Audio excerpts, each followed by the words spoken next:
ડાયાબિટીસના દર્દી માટે બ્લડ શુગર લેવલ કંટ્રોલ કરનાર રામબાણ ઇલાજ છે રાવણા જાંબુના ઠળિયા.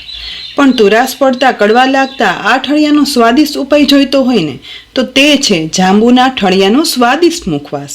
સાંભળી અને નવાઈ લાગીને તો આજના વિડીયોમાં ક્યારેય ના જોયો હોય કે ચાખ્યો હોય તેવા ડાયાબિટીસ માટે ઉત્તમ અને વર્ષભર સચવાય તેવું જાંબુના ઠળિયાનો એકદમ સ્વાદિષ્ટ મુખવાસ તો બનાવીએ. સાથે પથરીના દર્દ માટે ખૂબ જ ઉપકારક રાવણા જાંબુના ગળનું સિરપ અને તેમાંથી શરબત અને બાળકોનું મનપસંદ મોયતો પણ બનાવશું. અત્યારે માર્કેટમાં ખૂબ જ મળતા રાવણા જાંબુ અનેક બીમારીનું રામબાણ ઇલાજ છે. કેલ્શિયમ, આયર્ન, પોટેશિયમથી ભરપૂર આ જાંબુમાં જાંબોલિન નામનું તત્વ છે જે પેટમાં થયેલી પથરી ઓગાળવામાં મદદરૂપ છે. તેની સાથે વાળ, સ્કિન અને લોહીની ગુણવત્તા પણ વધારો કરે છે. પણ તેની સાથે જાંબુના ઠળિયા છે ને તે ડાયાબિટીસના દર્દી માટે ખૂબ જ લાભકારક છે. તે બ્લડ શુગર લેવલ કંટ્રોલ કરનાર કુદરતી દવા છે. તો અહીં મેં આ બે વાનગી બનાવવા માટે 750 ગ્રામ જાંબુ લીધા છે. આ જાંબુ છે ને તે સાઈઝમાં મોટા અને એકદમ પાકા ગરવાળા છતાં કડક છે ને તેવા લીધા છે. સૌથી પહેલાં મોટા પહોળા વાસણમાં સમાઈને એટલા રાવણા જાંબુ ઉમેરી દઈશું. ત્યારબાદ આ બધા જાંબુ ડૂબે ને એટલું ચોખ્ખું પાણી ઉમેરી દેવાનું છે અને પાણીમાં ઘસી અને આ જાંબુ સાફ કરી લેવાના.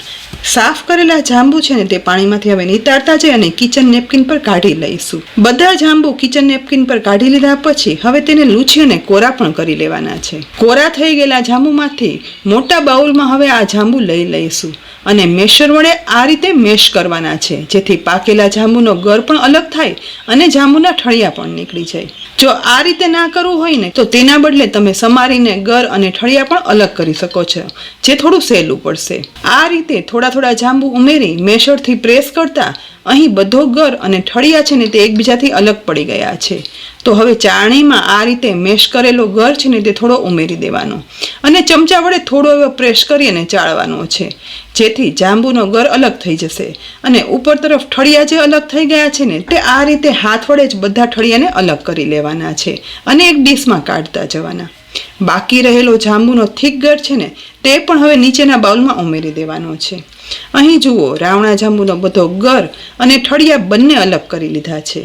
ડાયાબિટીસના દર્દી માટે ઉત્તમ ઠળિયાનો મુખવાસ તો આપણે બનાવશું જ, પણ તે પહેલાં તમને ફટાફટ વર્ષભર સાચવી શકાય અને પથરીના રોગ માટે ઉપકારક એવું જાંબુનું સિરપ પણ બતાવી દઉં. તો જાંબુનું સિરપ બનાવવા માટે નીકળેલા આ થીક ગળને મિક્સરના જારમાં ઉમેરી દેવાનું છે.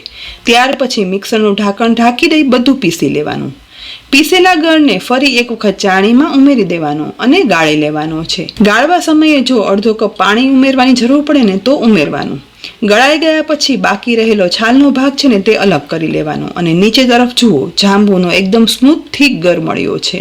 તો હવે ગેસની મીડિયમ ફ્લેમ પર જાડા તળિયાવાળા વાસણમાં આ ગર બધો ઉમેરી દેવાનો છે. થોડું એવું વધારે પાણી પણ ઉમેરશું. ત્યારબાદ 1/4 કિલો જાંબુ સામે 2 કપ ખાંડ આ ગરમાં ઉમેરી દઈશું અને ચમચા વડે મિક્સ કરતા જઈ ગરમ થતા જાંબુના ગરમાં ખાંડ ઓગાળવાની છે. લગભગ 4 થી 5 મિનિટ સતત મિક્સ કર્યા પછી જાંબુના લિક્વિડમાં હવે ખાંડ પણ ઓગળી ગઈ છે અને મિશ્રણમાં ઓરિજિનલ જાંબલી કલર એકદમ સરસ આવી ગયો છે અને મિશ્રણ ઘાટું પણ થયું છે.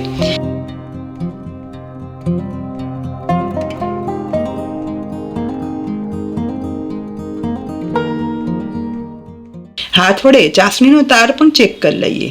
અહીં જુઓ એક તાર બની અને તૂટી જાય છે એટલે કે આ રીતથી જો ચાસણી બનશે ને તો આખું વર્ષ આ જાંબુનું સિરપ છે ને તે સાચવી શકાશે. પરફેક્ટ બની ગયેલા જાંબુના સિરપને ગેસ પરથી નીચે ઉતારી અને ઠંડુ થવા દઈએ. સિરપ ઠંડુ થાય ને ત્યાર પછી તેમાંથી શરબત અને બાળકોનું મનપસંદ મોયતો બનાવશું.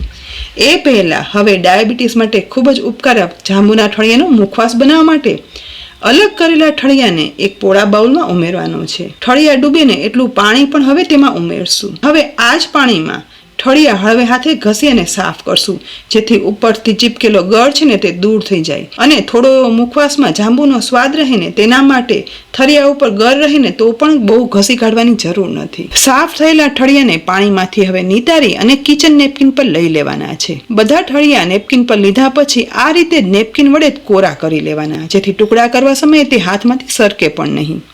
કોરા થઈ ગયેલા જાંબુને હવે ચોપિંગ સ્ટેન્ડ પર લઈ લઈશું અને એક ઠળિયાને લઈ ચપ્પુ વડે રાઉન્ડ ચિપ્સ કટ કરતી જવાની છે. જાંબુના ઠળિયા થોડા એવા પોચા હોય છે એટલે ચપ્પુ વડે ઇઝીલી કટ પણ થઈ જાય છે. પણ જો તમારે આ રીતે સ્લાઇસર વડે જાંબુના ઠળિયાની સ્લાઇસ કરવી હોય ને તો તે પણ સરળતાથી કરી શકાય છે. પણ હા, આ ઠળિયાનું ખમણ સારું બિલકુલ નહીં લાગે. તેના માટે હું તમને ખમણી વડે ખમણ કરીને પણ બતાવી દઉં. જુઓ, ખમણ કરતાં ખમણ છે ને તે આવું ઝીણું થઈ જશે અને એકદમ ભૂક્કો થઈ જાય છે.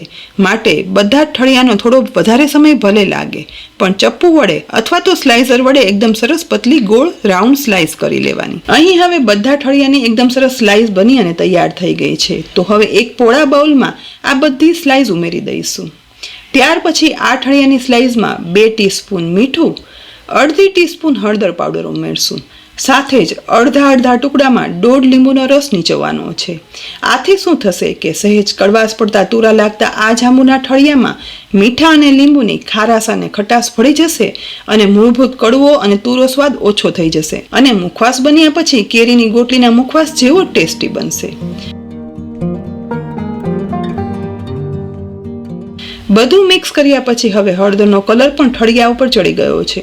તો વધારે સમય આ ઠળિયાને એમનેમ ના રાખતા આ રીતે તડકામાં એક કોટનના કપડા પર ફેલાવી દેવાનો છે, જેથી તે સુકાઈ જાય. બધા ઠળિયાની સ્લાઇસ છે તે કોટનના કપડા ઉપર ફેલાવાઈ જાય ને એટલે આ જ કોટનના કપડા વડે તેને ઢાંકી દઈશું, જેથી સુકાઈને ત્યારે ધૂળ કચરો તેમાં ના ચીપકે.